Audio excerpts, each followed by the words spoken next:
Hey everybody, bad news and good news from Boss. The bad news is that they've discontinued the ME-80. That's the most popular, easiest to use multi-effects pedal that we sell. The good news is they've replaced it with the ME-90, which in my opinion is a pretty major improvement. So we're going to talk about what some of those improvements are. Naturally, as their modeling technology has improved with the introduction of some of their higher end units, they've incorporated some of those sounds into the ME-90. While most of the effects are very similar to previous units, the modeling is just a little bit better and they do sound a little bit better. But there are a couple of features in the ME-90 that I'm pretty excited about.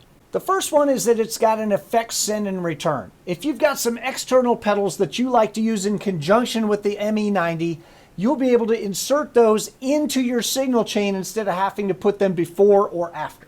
And using the Boss Tone Studio app, which is free off their website, you can move that effect send and return from one of two different places in the signal chain. There's an optional Bluetooth module that you can add to this piece so you can control it from your phone or you can fly in audio from a Bluetooth device. But for me, the biggest improvement is the speaker cab simulation. You now have a choice on the back of the unit to send a line out or to send to an amp. If you have the output set to amp, it performs just like the ME-80 did and it works like a multi-effects pedal. If you have the output set to line out, it now adds a speaker cab simulation, or you can import your own IRs. String players, when you hear me say that you can add your own IRs, don't get too excited about that. They're really designed for speaker cab simulation because they go at the end of the signal chain and there's not the ability to blend at 50% or 20%. It's all at 100. You can use a Violin body impulse response, and we'll show you about that, but it's not quite the same as it is with other modelers. In order to use that speaker cab simulation, you have to have the preamp section turned on. First things first, let's hear how this sounds with no effects whatsoever other than just a little bit of reverb. We will use a 7-string violin for this demo, so violinists, violists, and cellists can all get an idea of what their instrument's going to sound like.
And I said that I would do this with the violin body impulse response. Here we go.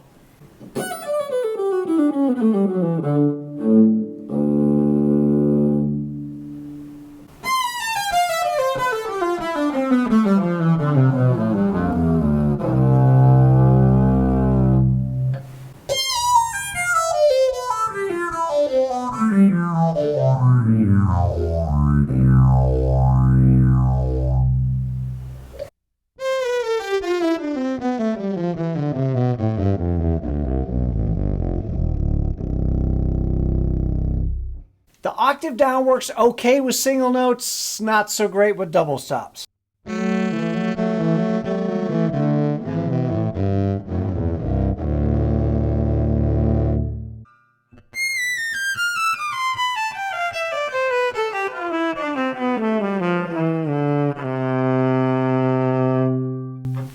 Also works okay with single notes, not so great for double stops.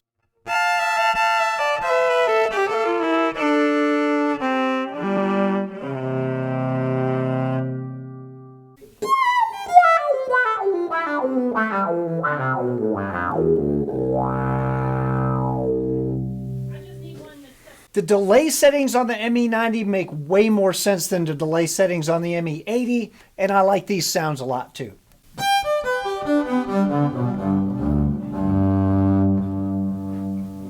And as on the ME-80, There are 3 different reverbs on the ME-90. You've been listening to the room. Here's the hall.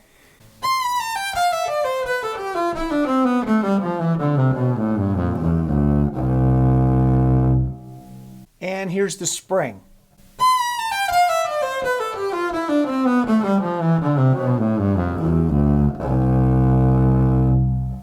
Just from an overall aesthetic standpoint, it's laid out very similar to the ME-80. It's about a pound lighter than the ME-80 and just a tiny bit smaller from a footprint standpoint.